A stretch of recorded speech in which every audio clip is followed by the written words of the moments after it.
Queridos, nós vamos abrir a palavra de Deus no livro do profeta Isaías, capítulo 40, e nós faremos a leitura dos versos 12 até o verso 31. Profeta Isaías 40, versos 12 a 31.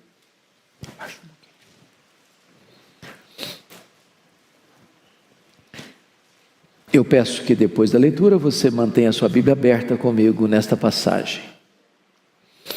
Peço só que você perceba um detalhe. O texto todo vai ser regido por perguntas retóricas. Nas próprias perguntas a resposta já está embutida. Então leia com esse entendimento.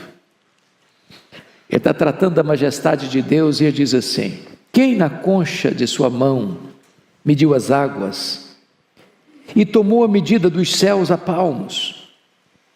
Quem recolheu na terça parte de um éfa o pó da terra e pesou os montes em romana e os outeiros em balança de precisão? Quem guiou o Espírito do Senhor? Ou como seu conselheiro o ensinou? Com quem tomou ele conselho para que lhe desse compreensão? Quem o instruiu na vereda do juízo e lhe ensinou sabedoria e lhe mostrou o caminho de entendimento? Eis que as nações são consideradas por ele como um pingo que cai de um balde, ou como um grão de pó na balança. As ilhas são como o pó fino que se levanta. Nem todo o Líbano basta para queimar, nem os seus animais para um holocausto. Todas as nações são perante ele como coisa que não é nada. Ele as considera menos do que nada, como um vácuo. Com quem comparareis a Deus? Ou que coisa semelhante confrontareis com ele? O artífice funde a imagem, e o ourives cobre de ouro e cadeias de prata forja para ela. O sacerdote idólatra escolhe madeira que não se corrompe e busca um artífice perito para assentar uma imagem esculpida que não oscile. Acaso não sabeis? Porventura não ouvis? Não vos tem sido anunciado desde o princípio? Ou não atentastes para os fundamentos da terra? Ele é o que está assentado sobre a redondeza da terra, cujos moradores são como gafanhotos. É ele quem estende os céus como cortina e os desenrola como tenda para neles habitar. É ele quem reduz a nada os príncipes e torna em nulidade os juízes da terra.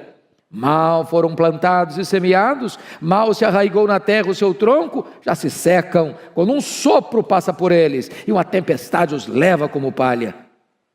A quem, pois, me comparareis, para que eu lhe seja igual, diz o santo? Levantai ao alto os olhos e vede. Quem criou essas coisas? Aquele que faz sair o seu exército de estrelas, todas bem contadas, as quais ele chama pelo nome, por ser ele grande em força e forte em poder, nenhuma só vem a faltar. Por que dizes, pois, ó Jacó, e falas, ó Israel, o meu caminho está encoberto ao Senhor, e o meu direito passa despercebido ao meu Deus? Não sabes? Não ouviste?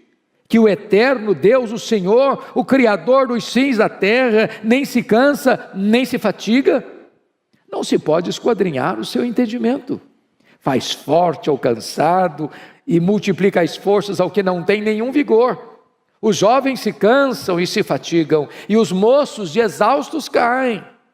Mas os que esperam no Senhor renovam as suas forças, sobem com asas como águias, correm e não se cansam, caminham e não se fatigam.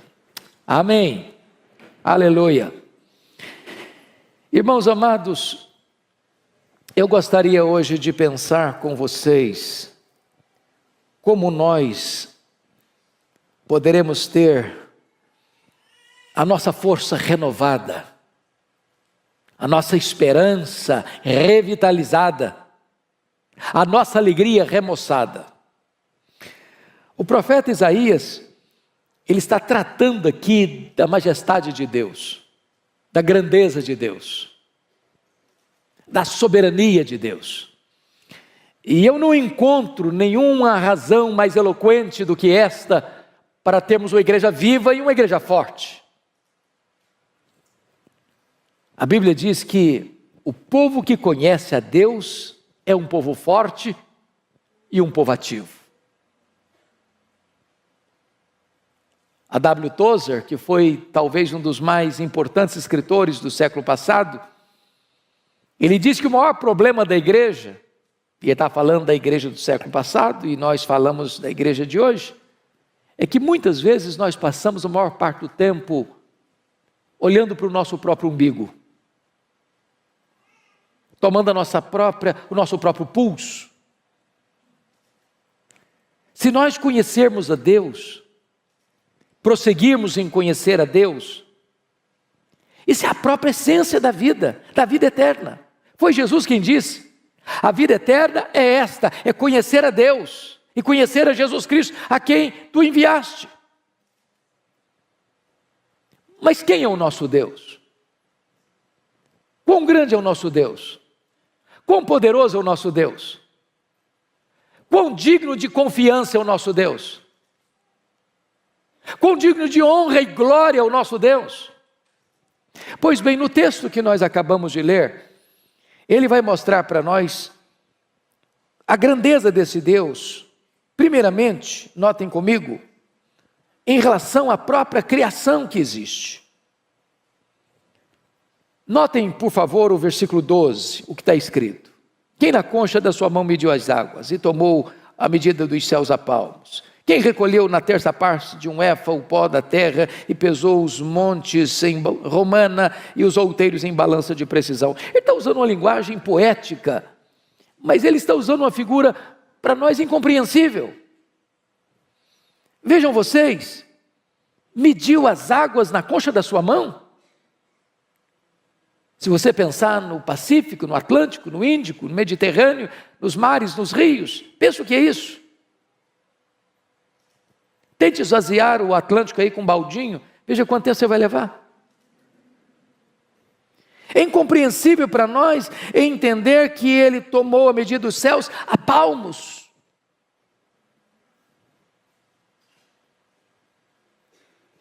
Mas qual a extensão dos céus? Os cientistas não sabem dar uma resposta. Eles não têm essa resposta. Porque na verdade isso é uma matéria em aberto. O que nós sabemos é que este universo que ele mediu a palmos não é infinito, porque a infinitude é atributo exclusivo de Deus. Mas se conhece, se sabe hoje que o nosso universo tem mais de 93 bilhões de anos-luz de diâmetro.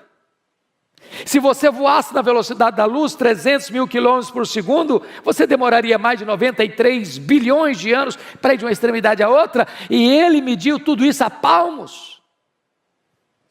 Ele vai dizer que ele recolheu na terça parte de um éfa, não foi num éfa inteiro não. Na terça parte de um éfa, o pó da terra. E pesou os montes em romana e os outeiros em balança de precisão. É incompreensível isso para nós. Mas o profeta está usando essa figura bela, poética, romântica até, para provar para nós uma coisa: o seu Deus é o Deus majestoso. Ele é maior que tudo quanto ele criou. Veja comigo o verso 26. Levantai ao alto os olhos e vede quem criou estas coisas.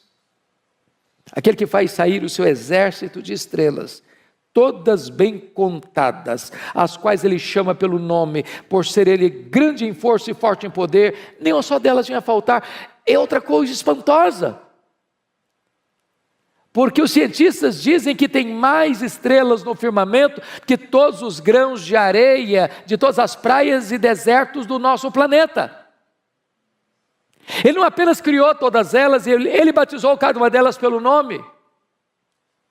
E porque ele é forte em força e grande em poder, quando as chama pelo nome, nenhuma só delas ia faltar. Este é o seu Deus, majestoso, glorioso, absolutamente digno de honra, de glória e de louvor da sua igreja. Mas em segundo lugar, veja comigo nos versos 13 e 14, que ele vai mostrar a grandeza do seu Deus em relação ao saber, ao conhecimento. Ele diz assim: quem guiou o Espírito do Senhor? Ou como seu conselheiro o ensinou?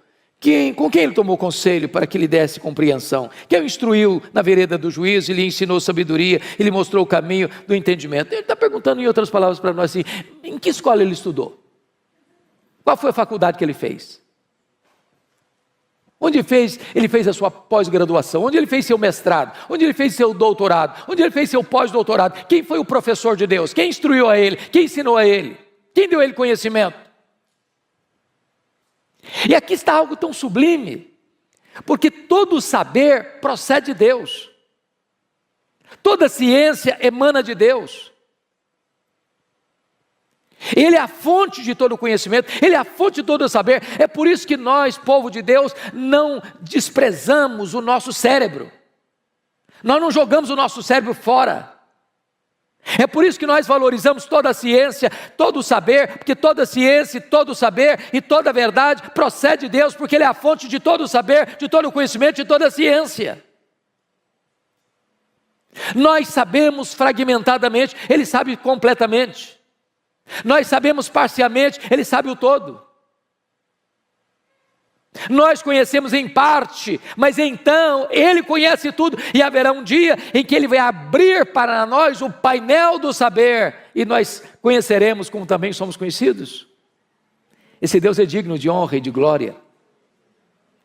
Mas, em terceiro lugar, confira comigo aí os versos 15 a 18, porque vai mostrar a grandeza de Deus, não só em relação à criação, não só em relação ao saber, mas em relação às grandes potências da época, as grandes nações da época. Veja, por favor, versos 15 a 18. Eis que as nações são consideradas por ele como um pingo que cai de um balde, ou como um grão de pó na balança. Olha o verso 17. Todas as nações são perante ele como coisa que não é nada. Ele as considera menos do que nada, como um vácuo. E ele usa uma linguagem aqui tremenda. Porque um pingo que cai de um balde, não dá para refrescar o chão ressequido, nem matar a sua sede. Ele olha para essas grandes potências, pense comigo nas potências do passado, o Egito, a Síria, a Babilônia, Império Medo-Persa, Império Greco-Macedônio, Império Romano. Pensa comigo hoje, Estados Unidos, China, Japão, Alemanha, Reino Unido, França, Europa, os países da África, os países da Ásia, os países da Oceania, os países da América do Norte, Central, do Sul. E ele considera todas essas nações, todas essas potências econômicas e militares como um pingo que cai num balde, como um pó numa balança de precisão. Aliás, ele vai além do seguinte: é como nada, é como menos do que nada, é como um vácuo. Então as nações que se insurgem contra Deus, as nações que blasfemam de Deus, as nações que acham que elas mesmas são a própria divindade, Deus olha essas conspirações todas da terra, diz o Salmo 2, e ri. Porque Ele quem levanta reinos e abate reinos, Ele quem coloca reis no trono e faz esses reis apiarem do trono, e só Ele é Deus, só Ele é o Rei Supremo. Mas o profeta Isaías vai além e vai mostrar a majestade de Deus, a grandeza de Deus, em quarto lugar, em relação aos ídolos. Confira comigo os versos 19 a 21.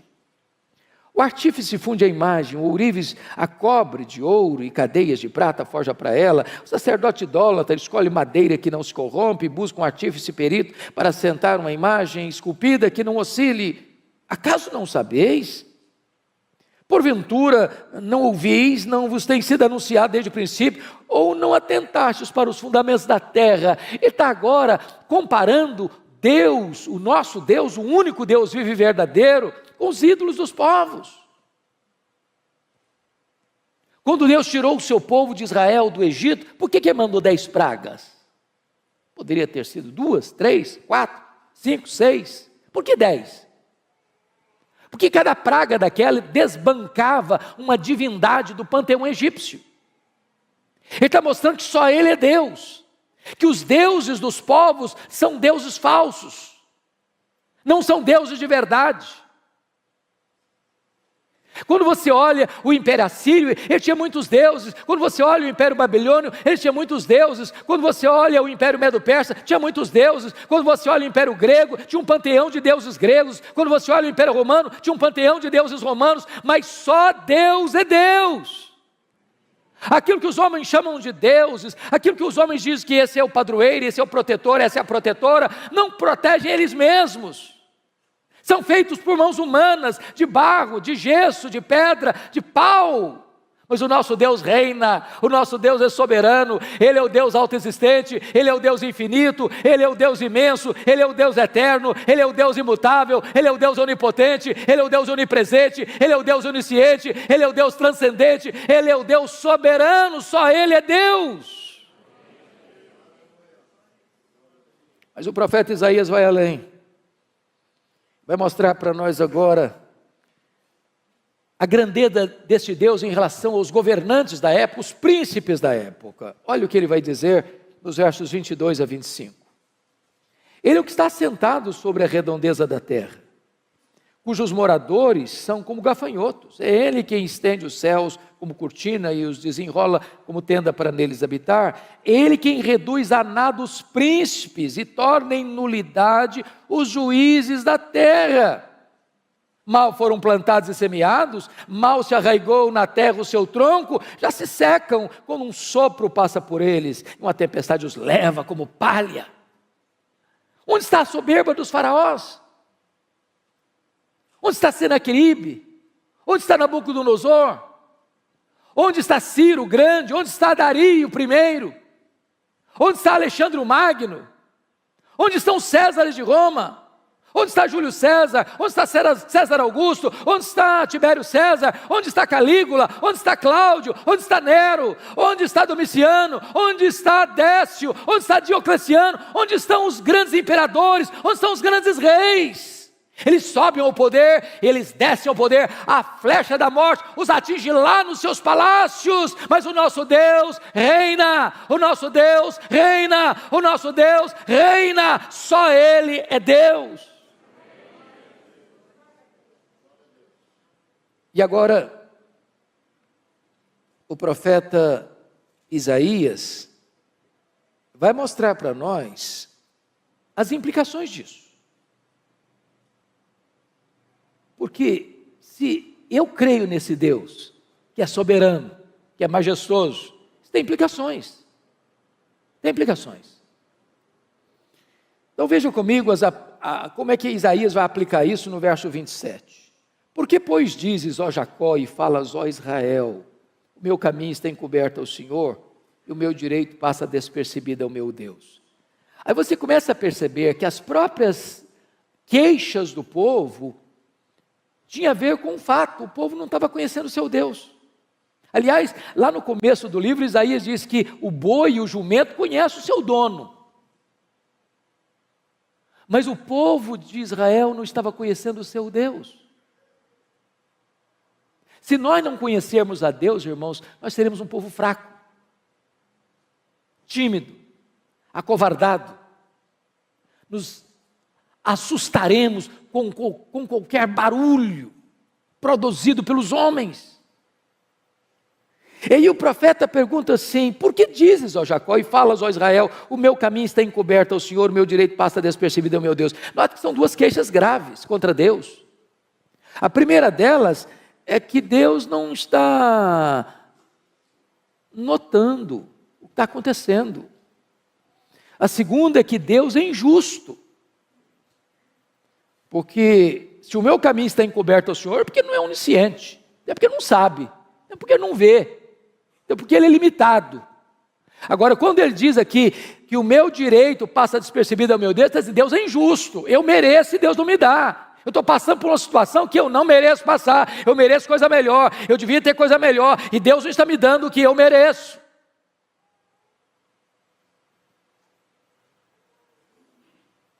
Aí o profeta responde assim, verso 28. Não sabeis? Não ouviste? Ou não sabes, não ouviste que o eterno Deus, o Senhor, o Criador dos fins da terra, nem se cansa, nem se fatiga, não se pode esquadrinhar o seu entendimento. Então, quer dizer uma coisa para você, Deus não fica lá no céu esfregando as mãos. Deus não é pego de surpresa. Deus não fica em apuros. Deus não está lá sem saber o que fazer com a pandemia. Deus não está lá sem saber o que fazer com os dramas que você está vivendo. Ele é Deus, ele não fica cansado, ele não fica fatigado, ele não fica em apuros, ele não fica contra a parede.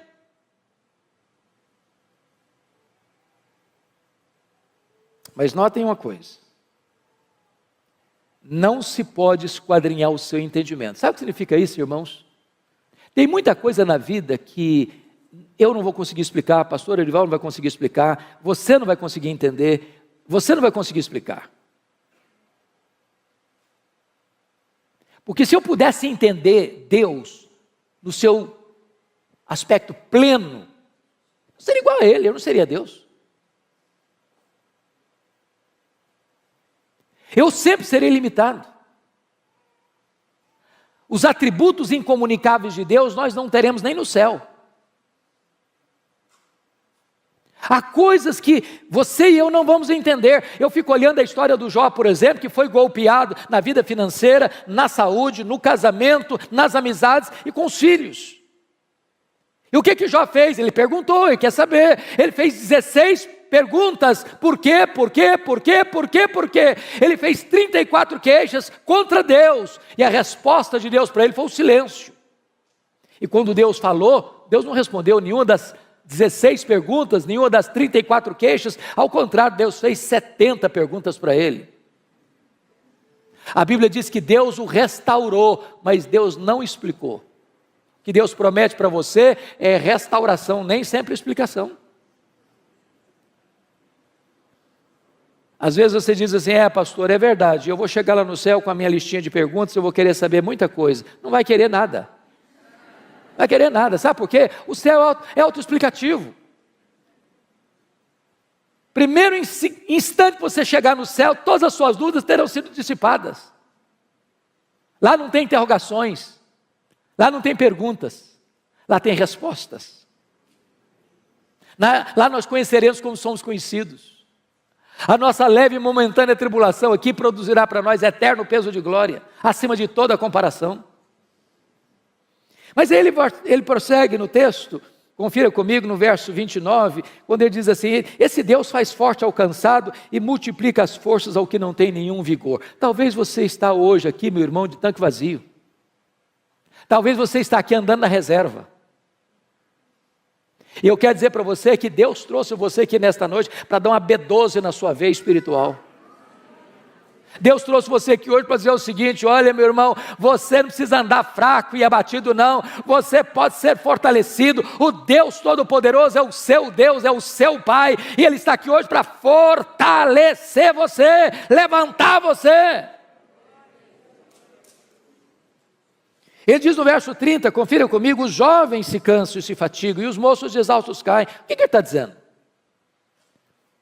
Hoje eu assisti o sermão do pastor Ivaldo, às 8 horas, e ele deu uma pincelada nesse assunto aqui. Se você confiar, jovem, na sua força, o jovem tem vigor, ele é forte, ele enfrenta a luta e vai para frente, vai para cima, ele tem força, ele tem vigor. Mas isso é limitado, sabia? Tem muito jovem cansado. Tem muito jovem arquejado. Tem muito jovem fatigado. E é Deus, e só Deus pode multiplicar suas forças, renovar seu ânimo, dar esperança para você. Por isso o texto no verso 31 diz algo sublime, mas os que esperam no Senhor, renova suas forças. Não é o forte na sua força, não é o sábio na sua sabedoria, não é o rico na sua riqueza, é os que esperam no Senhor. Não é o trabalho que você tem, não é a empresa que você dirige, não são os negócios que você tem, não é a tradição da sua família, não é os diplomas que você granjeou nos seus estudos acadêmicos, é os que esperam no Senhor. E aí ele faz uma comparação interessante. Os que esperam no Senhor renovam as suas forças, sobem com asas como águias, correm e não se cansam, caminham e não se fatigam. E eu fico sempre curioso quando leio isso aqui, porque eu li alguns livros de oratória, alguns livros de retórica, e quase todas as obras que eu li, se não todas, nesta área, diz que um discurso precisa terminar lá em cima e não lá embaixo. E se você e eu fôssemos o escritor desse versículo aqui, talvez seguindo as leis da retórica, da oratória, nós mudaríamos os verbos. Nós leríamos assim: os que esperam no Senhor caminham e não se fatigam, os que esperam no Senhor correm e não se cansam, os que esperam no Senhor sobem com asas como águia. Não é assim? Corre, anda, corre e voa. Só que o profeta bota não em grau ascendente, mas em grau descendente. Por quê? Muito provavelmente, porque as nossas forças são drenadas, desidratadas. Não é nas poucas vezes que nós voamos, nem nas algumas vezes que nós corremos. Tem muita gente que não consegue correr mais, o joelho não deixa. Me too. Mas às vezes a gente fica estressado, cansado, esgotado. É na dinâmica da vida, do andar. É a rotina da vida. Levar filho para a escola, pegar filho da escola, levantar cedo e ir para o trabalho, voltar do trabalho para casa. Domingo após domingo, vir para a igreja, voltar da igreja para casa. Essa rotina do andar esgota você. E Deus é poderoso hoje aqui para renovar-nos, enquanto voamos, enquanto corremos, enquanto caminhamos. Mas aqui eu queria aproveitar, amanhã é feriado, Marival vai me dar um desconto, e eu queria olhar por que ele compara com a águia.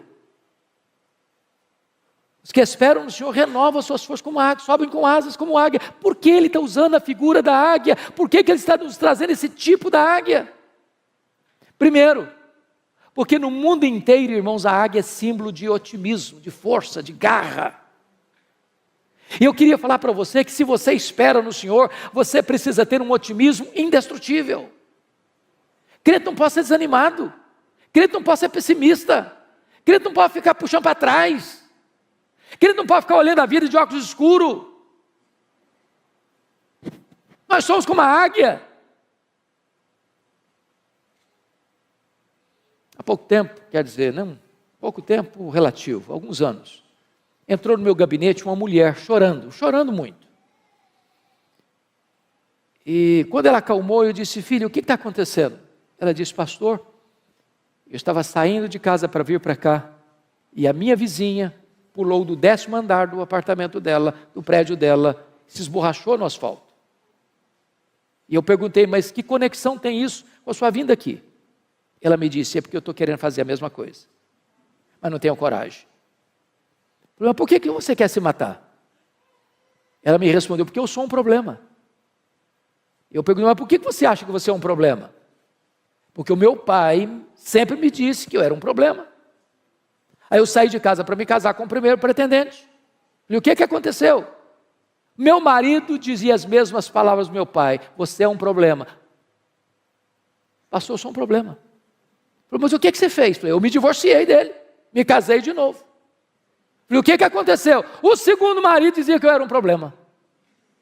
Falei: e daí? Falei: eu me divorciei dele, casei a terceira vez.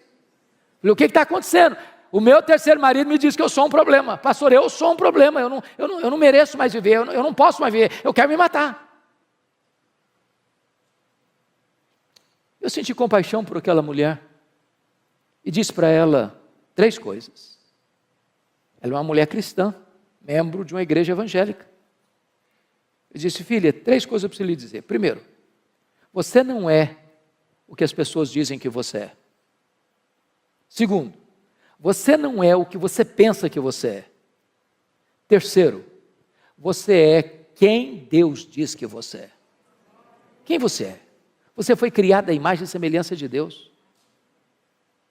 Você é amada por Deus.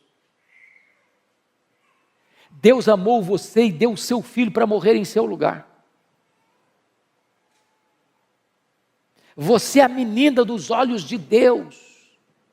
Nunca olhe para você e despreze você, que quando você despreza o projeto, você está desprezando o projetista. Valorize, porque você tem valor em Cristo. Em Cristo você é precioso, você é preciosa. Então lute pela sua vida, em vez de desistir dela. Mas ainda, irmãos, em segundo lugar, se nós somos como a águia, isso nos ensina uma segunda lição, o princípio da piedade progressiva.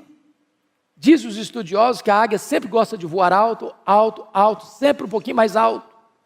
O que significa isso se somos como a águia? Significa que o crente não pode ficar de altos e baixos, de avanços e recuos, em zigue-zagues na vida. Temos que voar alto, viver altaneiramente, pensar nas coisas lá do alto. Nós somos cidadãos dos céus. Aqui nós estamos como peregrinos e forasteiros. Aqui não temos casa permanente. Aqui não está o nosso lar permanente. Aqui não está a nossa pátria permanente. Nós somos testemunhas aqui, mas estamos a caminho da glória. Há uma outra ave que não consegue voar bem, sabia? Os voos são curtos, são baixos e desastrosos. É o pelicano. Mas sabe por que o pelicano não sabe voar alto, não consegue voar alto? É porque tem um papo muito grande. Sabe por que alguns crentes não conseguem voar alto? Tem um papo muito grande. Gente ensimesmada, gente narcisista, gente egoísta, gente que se sente um gigante quando não passa de um pigmeu. Mas a águia nos ensina uma outra coisa impressionante, é o princípio da dependência de Deus, total. Se você já viu uma fotografia, ou já viu uma águia de perto, ou uma fotografia bem feita, ou um desenho bem feito, você vai perceber que a águia tem as asas enormes, aparentemente desproporcionais ao tamanho do corpo. E por quê? Certamente não foi um cochilo do Criador, não foi um erro anatômico de Deus. A águia tem as asas tão grandes, sabe por quê? Porque ela faz voos muito altos e muito longos. Então a águia não fica ruflando as suas asas como um beija-flor. Ela chega lá nas alturas, aplana as asas e deixa que o vento a carregue. Se nós quisermos vitória na nossa vida espiritual, não é na força do braço, não é na força do nosso conhecimento, não é na autoconfiança. A Bíblia diz: não é por força, não é por poder, é pelo meu Espírito, diz o Senhor dos Exércitos. A Bíblia nos fala da plenitude do Espírito Santo. Nós temos que ser levados pelo vento do Espírito, para termos uma vida sublime, altaneira, para a glória de Deus. Mas, amados irmãos, os estudiosos foram olhar a águia e descobriram uma coisa aqui impressionante. A águia tem a capacidade lá nas alturas, a 1000 metros, olhar lá embaixo e ter clareza do alvo. E ela faz um voo como uma flecha para atingir o seu alvo. Quando foram pesquisar sobre isso, descobriram que nós temos na nossa retina um dispositivo chamado de fóvea, que nos dá a capacidade de olhar um quadro geral e nos concentrar num quadro específico. Como se eu estivesse olhando para o Arival, pastor Arival, mas não perdendo de vista o auditório. A capacidade que eu tenho de tirar um close do rosto dele sem perder vocês, é que eu tenho na minha retina esse dispositivo chamado fóvea. A águia, os estudiosos descobriram, ela tem 3 fóveas. Ela ao mesmo tempo consegue enxergar um alvo acima, na frente e embaixo. Mas se nós somos com a águia, o que significa isso? Nós temos que ter visão para cima, para o alto, para Deus. Tem gente, irmãos, que é cientista, pós-doutorado em algumas áreas do saber humano e não enxerga um palmo acima da cabeça. Tem um mínimo de discernimento espiritual. Tem gente que se tornou crente, muita gente se tornou crente e ficou uma pessoa assim alienada. Ela não tem mais conexão com a história, ela não tem mais conexão com a vida, ela parece que perdeu a capacidade de pensar e de refletir. Nós temos que conhecer a história, nós temos que conhecer o que o homem está pensando, nós temos que conhecer o que está acontecendo aí fora, nós temos que olhar para frente e discernir o nosso tempo, nós temos que ser como os filhos de Issacar, especialistas no tempo em que vivemos, para não sermos massa de manobra. Mas nós temos que olhar lá para baixo, irmãos. Eu estou chegando hoje de Guiné-Bissau, estava compartilhando com o pastor a dor do meu coração. A dor do meu coração. Eu estive em 2019 em Angola, já fiquei chocado, mas Guiné-Bissau é dezenas e dezenas de vezes uma situação mais crítica do que Angola. A pobreza generalizada. A expectativa da população é ter um prato de comida para o dia. Quando a pessoa melhora a sua condição de vida, ela consegue cobrir a casinha dela de zinco, que faz barulho demais quando chove, e é quente demais, e é um país muito quente. Não tem emprego, não tem dinheiro. Estava retornando, conversando com a médica que estava lá, prestando serviço de caridade, e ela disse que o único hospital, as camas estão podres e não tem o mínimo de remédio, mas o mínimo, o básico do básico. Mulheres, crianças e velhos, com a bacia na cabeça, vendendo um pouquinho de pepino, ou de cebola, ou de batata, para conseguir um pouquinho de comida naquele dia. E nós precisamos olhar para baixo. E termos misericórdia, não só de sentimento, mas de ação, de fazer alguma coisa. Quando tantas vezes você reclama da casa que mora, do carro que anda, da comida que tem na mesa.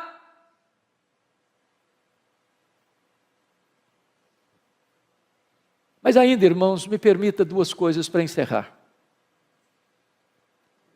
Lá no Salmo 103, versículo 5, a Bíblia diz que Deus renova a nossa mocidade como a da águia. Isso é impressionante para mim. Porque se Deus renova a minha mocidade como Deus renova a mocidade da águia, eu tenho que saber como é que Deus renova a mocidade da águia. E a águia tem uma capacidade de superação incrível. Porque quando ela percebe que ela está com as suas penas enferrujadas, com o seu bico enferrujado, com as suas garras impotentes, ela faz algumas coisas interessantíssimas. Ela se isola, ela fecha a sua agenda, ela para a sua atividade, e ela vai lá para o alto de um penhasco e fica lá, sozinha.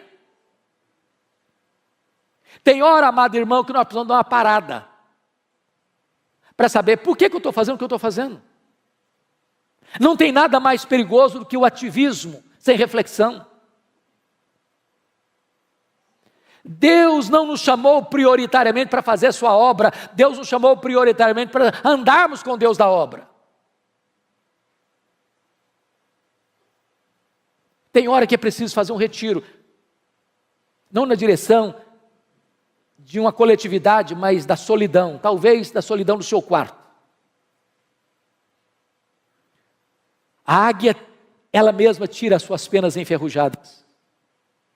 Talvez é hora de você tirar algumas penas enferrujadas. O pastor já explicou dos pecados. Alguns pecados, alguns hábitos, alguns vícios, algumas manias, algumas idiosincrasias.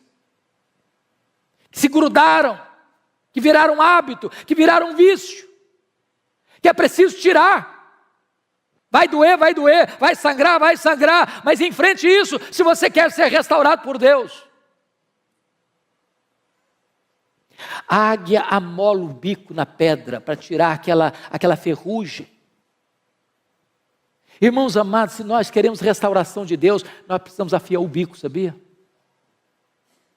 Tem muito crente entrando em brigas feias, nos bastidores da internet.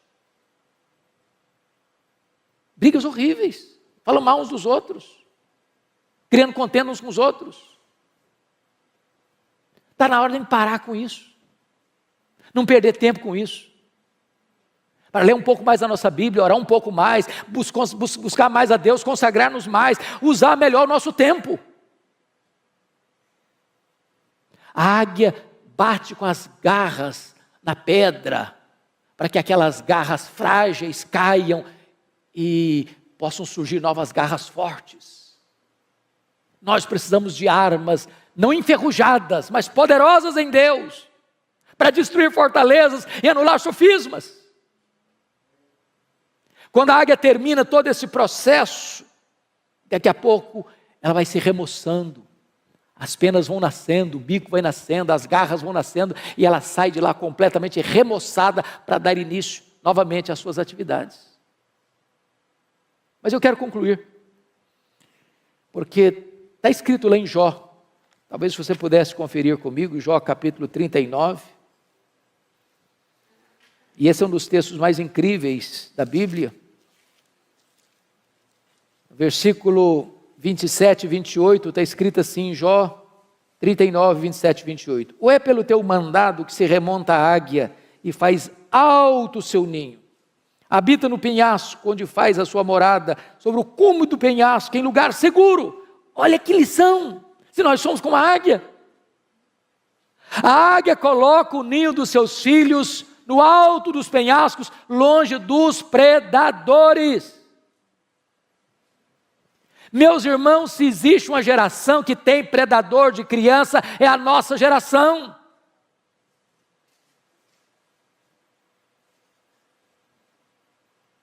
Os carros de sons ficam nas portas das escolas, panfletando meninada. É uma festa hoje, é uma reunião amanhã, é uma proposta hoje, é outra proposta amanhã. As igrejas até recentemente estavam preocupadas com seus adolescentes. Hoje não é mais com adolescente que o povo está preocupado, não. É a idade de 4 a 9 anos, é nessa idade que estão dizendo para o menino, é aí que você vai decidir se você vai querer ser homem ou mulher. Estão querendo destruir a nossa geração de crianças. E nós, pais, precisamos colocar o ninho dos nossos filhos no lugar alto, longe dos predadores.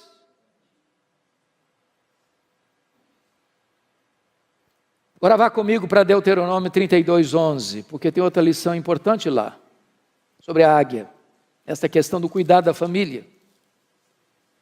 32, 11, está escrito o seguinte: como a águia desperta a sua ninhada e voeja sobre os seus filhotes, estende as asas e tomando-os, os leva sobre elas. O que ela está querendo dizer aqui? O que é isso aqui? Quando os filhotes da águia, lá no alto dos penhascos, está na hora de sair do ninho, está na hora de começar a vida, o que ela faz? Ela vai lá em cima e começa a voar em cima do ninho. Sabe o que ela está dizendo para os filhotes? Olha para mim, faça o que eu faço, siga o meu exemplo. Nós ensinamos mais os nossos filhos com exemplo do que com palavras, porque os nossos filhos nos veem mais do que nos escutam.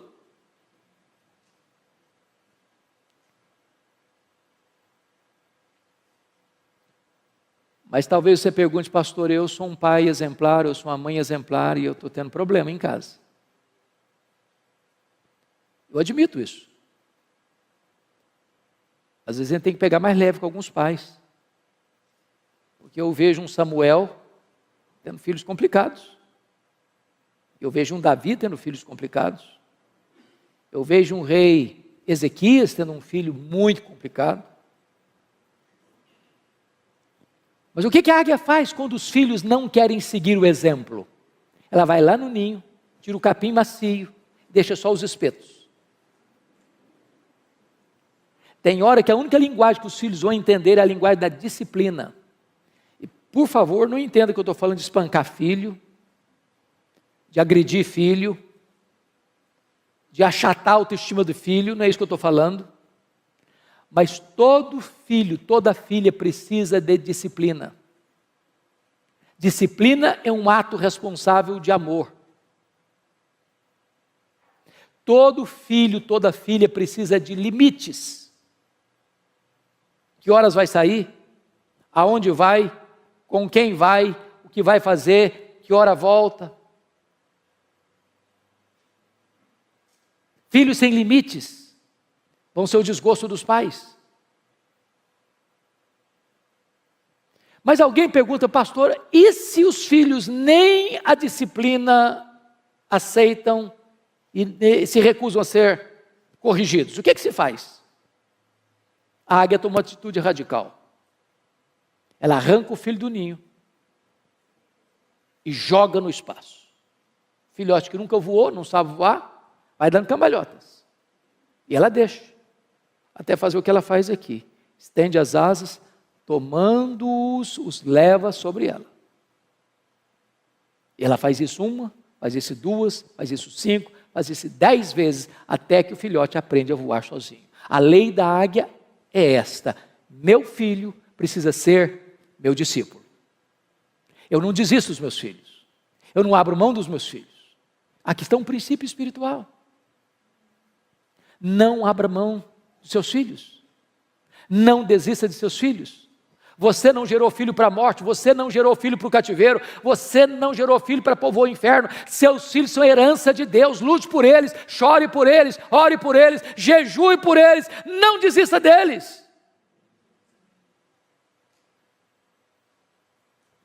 Mas eu encerro aqui,